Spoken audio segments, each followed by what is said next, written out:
So how did the connection with the alpacas and the prison come together?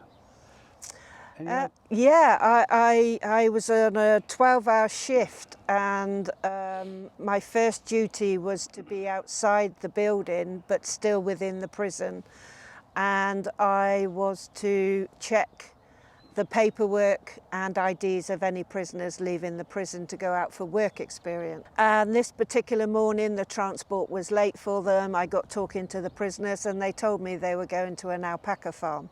And it was a glorious June day, the sun was shining, it was warm, blue skies, and they left and I went back into prison and didn't come back out again till lunchtime. Went back into prison again, and I came out at the end of my shift at 7 o'clock at night, having welcomed those prisoners back from the alpaca farm. And that then put it in my mind, I would rather be looking after alpacas than looking after prisoners. How easy is it to actually look after alpacas? Is there something that people, if they wanted to take on some alpacas, you know, what is the minimum number that they should have? What sort of space do they need? Do they require? Those sort of questions. Yeah, you have to have land, obviously. We say rule of thumb, 5 to 7 alpacas per acre. But with that acre, it will have to be divided into 2 so that you can allow rotation of growing grass. Secure fencing, not so much for the alpacas getting out, but for other animals getting in, whether it be badgers, foxes or dogs. And you will need a shelter of some sort, whether you have a structural shelter put up or whether you're able to use hedgerows and trees. They're fairly easy to look after as long as you've got the infrastructure in place in the first place, and 3 is the minimum amount of alpacas you can have, and it would be 3 alpacas that can share a paddock together. So you wouldn't buy a breeding male and have him in with a female and perhaps a castrated male. They have to live together, and having a male, intact male in with an open female is going to cause problems. So yeah, if you want breeding boys and you want open girls, then you're going to have a bit more land to be able to rotate the different groups. So are these your pets? Or? Absolutely, they're my pets. That wasn't the initial plan. I was going to show my alpacas and I was going to breed and sell my alpacas. That's what you do. Or I thought that's what you did. But actually there are other choices. And the choice we made was not to show our alpacas. They're my pets. We do the trekking. We attend weddings if required. We attend funerals. We attend schools, so we've got enough going on. So yeah, they are my pets, and every invite we get to visit somewhere, it's considered very carefully if that's what we want to do and is it best for the alpacas. So in a sense they are working animals? Yeah, working animal pets. Yeah.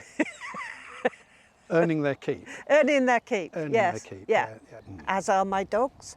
You get to know their mannerisms. We get to know when they are not feeling too well. They've all got different characters. Is that you left the Navy and you have a pension and that looks after you. Your alpacas actually look after themselves pretty well financially, don't they, as well? Absolutely, and rightly so. Any money that we take from people visiting the farm goes into the alpaca money box. And if they need anything, then we take out of their money box. So they are pretty much self-sufficient, to be fair. My Navy pension is my Navy pension and their money pot is their money pot. We had our first baby alpaca, cria, born here in 2014. And within 10 minutes of her being born, I knew I was not going to sell any of my alpacas. They're here to stay, and as long as I'm alive, they will be here at Cary Fitzpaine and see out their lives here. We've had 7 births so far here at Cary Alpacas, and we have 5 pregnant, as you say, and they are due at end of June, July. So getting very exciting to see the newborns. What happens to their coats? Yeah, we have all our alpacas sheared in May every year by the same shearer. There's 2 parts to the alpaca fibre. Normally the best fibre from an alpaca is from around the belly, the sides and its upper back. And we call that the blanket or ones. So the shearer will take that off first and we put that separate into a bag. And the second and third, the not so good fibre, is from the neck and legs of the alpaca. So with the best bit, we sell to a breeder of alpacas down in the West Country, and they pay us by weight and colour and grade. And then the neck and legs we send to a company in Northamptonshire who make alpaca duvets, mattress covers, pillows, all kinds of bedding made out of alpaca. It's a really magical experience, Yeah. almost. Yeah. And this is what you find when people take your tours. Yes, absolutely. It's instant pleasure on their faces, even before they've got to touch the alpacas, just by walking to the alpaca paddock. They're all excited. They can't believe they're touching or going to be touching alpacas. They can't believe they're actually going to walk their own alpaca. And they certainly don't believe they're going to be walking out of the paddock. We actually go around the hamlet.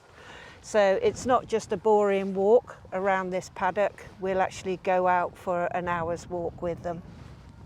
So they get to experience the countryside, Yeah. as well as the Yeah. rather nice experience Yeah. of meeting you guys and gals Yeah. firsthand. He's a favourite with the very young children because he will allow you to put your arm around his neck and put your face next to him and take a selfie. So you're a selfie. Yeah, You're a not selfie all star. alpacas will allow you to do that, but he's pretty bomb-proof. He's a selfie star. Yeah, Then. he loves the selfies. Yeah. What is a typical alpaca experience? They're bookings only. We don't have people just turn up. So you can book an alpaca experience online at Cary Alpacas, and the experience will last for 2 hours. And initially, we go through health and safety, being on the farm, and then we will walk over to the paddock, to outside the paddock to meet the alpacas. And when everybody's confident, we'll walk into the paddock and just let the alpacas be around us. And then I will talk for about half an hour about the origin of alpacas, what they're used for. And then we go and halter up alpacas and we go for an hour's walk around the hamlet. They don't walk very fast, so we don't go very far. But we are out for an hour, just you and your alpaca with a few other people around you.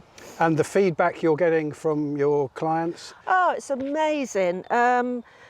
Yeah, I mean, TripAdvisor reviews, since we started in 2017, 99% of our reviews are 5-star, and we couldn't be more pleased with that. We're obviously getting something right, or the alpacas are getting something right. They do please the public, and I've not had anybody yet, touch wood, make any complaints about the walk. It's always been 5-star. Okay, well, let's continue our walk Yeah. this way then.